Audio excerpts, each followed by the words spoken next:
to my team of aspiring environmental scientists.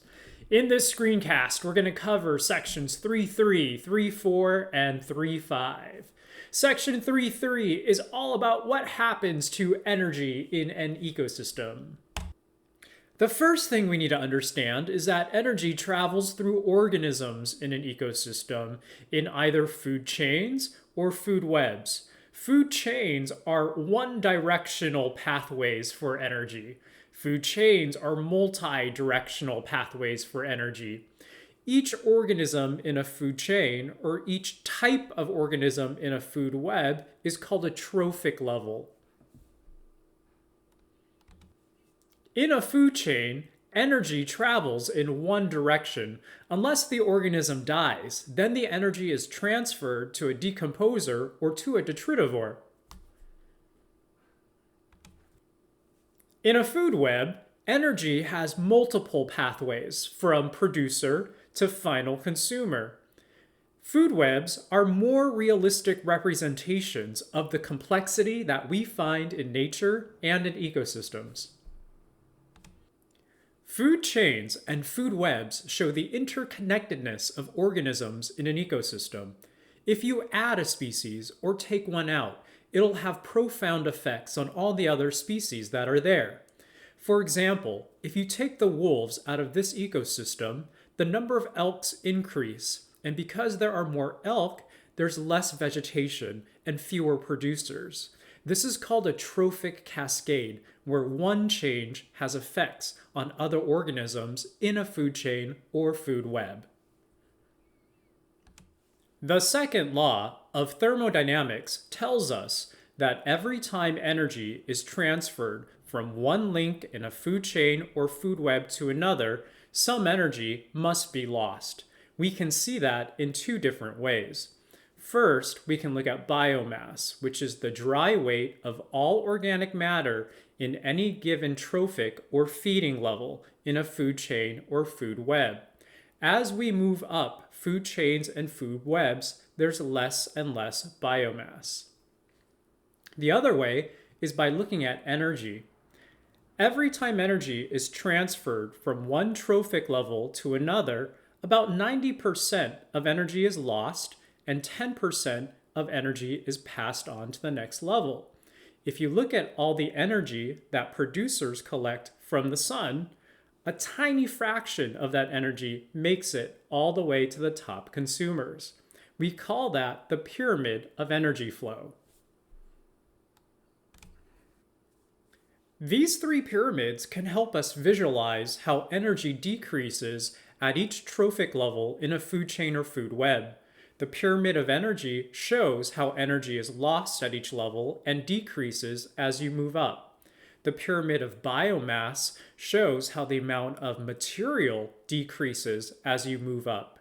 And the pyramid of numbers shows how numbers of organisms change as you move up a food chain or food web.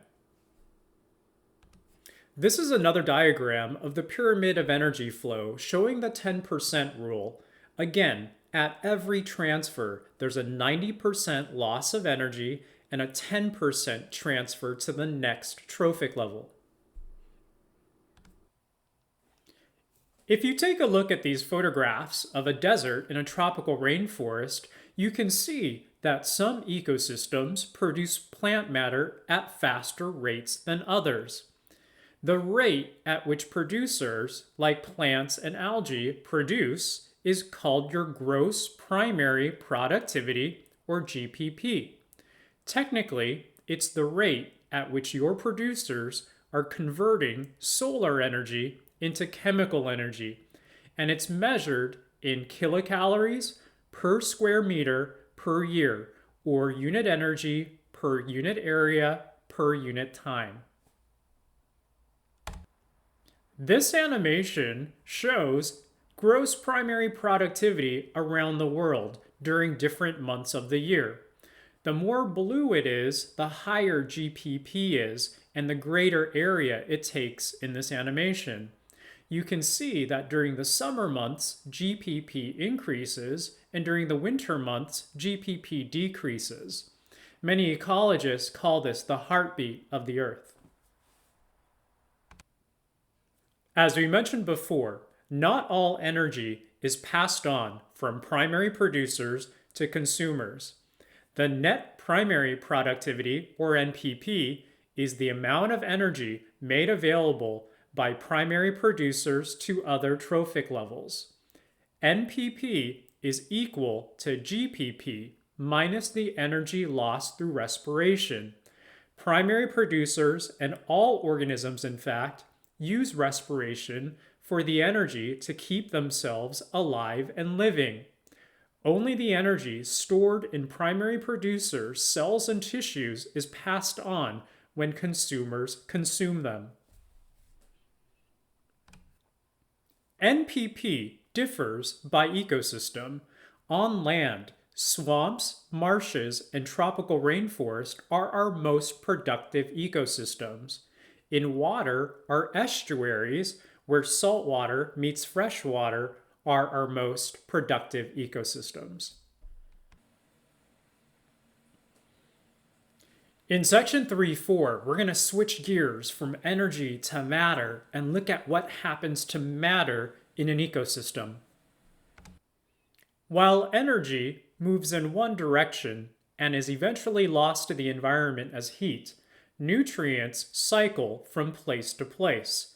Examples of nutrient cycles are the hydrologic or water, carbon, nitrogen, phosphorus, and sulfur cycles. Nutrients can stay in different places in the environment for short or long periods of time. Places where nutrients stay for long periods of time are called reservoirs. As we go through these cycles, I want you to focus on the main points that I'm focusing on as I go through it with you. First is the water cycle, and in the water cycle, there are three major processes: evaporation, precipitation, and transpiration. Transpiration is simply the loss of water by plants. There are several activities that humans are doing that are altering the water cycle. We are taking too much fresh water from the ground and from lakes. We are clearing the plants and trees that hold on to and store water. Finally, we are draining wetlands that is contributing to increased flooding in coastal areas and floodplains. This is a diagram of the water cycle. You only need to familiarize yourselves with it. You do not need to memorize it.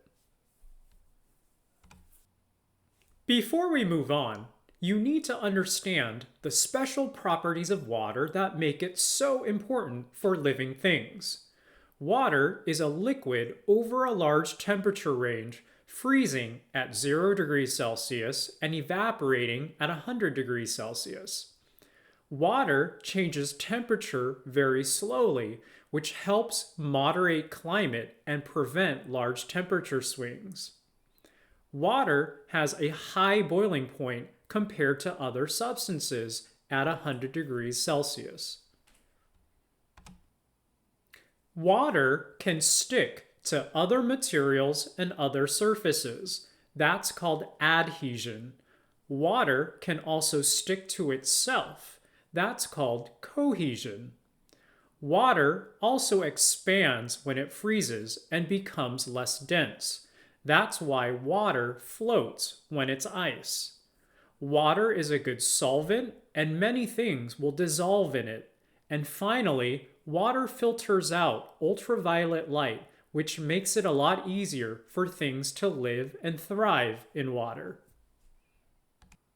As shown in this diagram, it's hydrogen bonds between hydrogen atoms and oxygen atoms of different water molecules that gives water its special properties. The carbon cycle depends much on the production and consumption of carbon dioxide, with producers removing carbon dioxide from the atmosphere through photosynthesis and consumers producing carbon dioxide through respiration.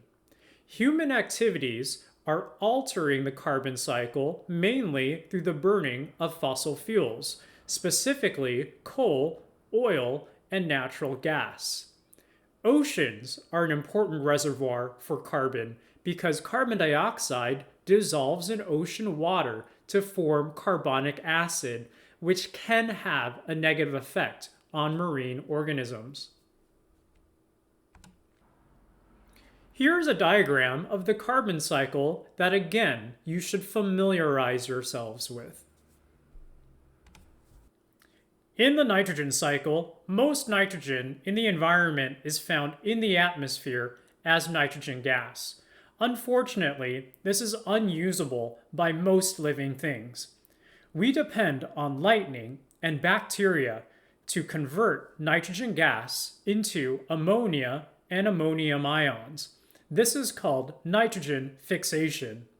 We then depend on other bacteria to convert the ammonia and ammonium ions into nitrate ions, which are usable by most plants. Plants that produce beans are called legumes, and the roots of legumes have structures called nodules on them that contain bacteria that can convert nitrogen gas into ammonia and ammonium ions, or do nitrogen fixation. When organisms take nitrogen from the environment and incorporate it into their own cells and tissues, that process is called assimilation. There's also a process called denitrification, in which bacteria can return nitrogen back to the atmosphere. Human activities can alter the nitrogen cycle in a couple ways. By burning fossil fuels, we produce nitric oxide that contributes to smog, nitrous oxide, which is a greenhouse gas, and nitrogen dioxide, which contributes to acid rain. We also produce fertilizer, and in fertilizer production, we take more nitrogen from the atmosphere than nature can replace it with. Here is a diagram of the nitrogen cycle for you to familiarize yourselves with it. Plants need phosphorus to grow, and in understanding the phosphorus cycle, we first need to know that phosphorus has no significant atmospheric component. Instead, it travels through water, through the Earth's crust, and through living things. Human activities also alter the phosphorus cycle. When we clear forest, we increase erosion, and that increases the amount of phosphorus-containing phosphates that make their way from land to water. Also, when we produce fertilizer, we take large amounts of phosphates from the earth. Here is a diagram of the phosphorus cycle to help you familiarize yourself with it. The last cycle we have to talk about is the sulfur cycle, and most sulfur is found in rock or in deep ocean sediment. Sulfur can be released back into the atmosphere by volcanic activity. Human activities can alter the sulfur cycle. Burning coal and oil releases sulfur. Refining petroleum into products like gasoline releases sulfur. Smelting metal ores to purify them releases sulfur. These activities produce sulfur dioxide, which can react with water to form sulfuric acid, which can then contribute to acid rain, whose effects can be seen on the statue in this photograph. Here is a diagram of the sulfur cycle to help you familiarize yourselves with it. In section 3.5, we're going to switch gears a little bit and think about how scientists study ecosystems. Some scientists who study ecosystems study nature directly. Field research involves going out into nature to make observations and measurements. There are new tools and technologies available to these scientists who go out and do field research. Remote sensing allows scientists to make observations without having to be present somewhere at all times. This camera trap captured this image of an endangered tiger at nighttime. GIS stands for Geographic Information System, and GIS allows us to layer data on top of a map. For example, this map shows how different ethnicities are distributed around San Francisco. Satellite imaging allows us to take pictures at a great distance from space. This satellite image shows vegetation on the continent of Africa. Other scientists study ecosystems from the laboratory. These scientists create simplified model ecosystems that they can set up inside and use field research to either support or refute their work. Other scientists will use mathematical models and computer simulations to do their work in a lab. This example shows what flooding might look like in the Bay Area in 2045 and 2100 based on computer simulations.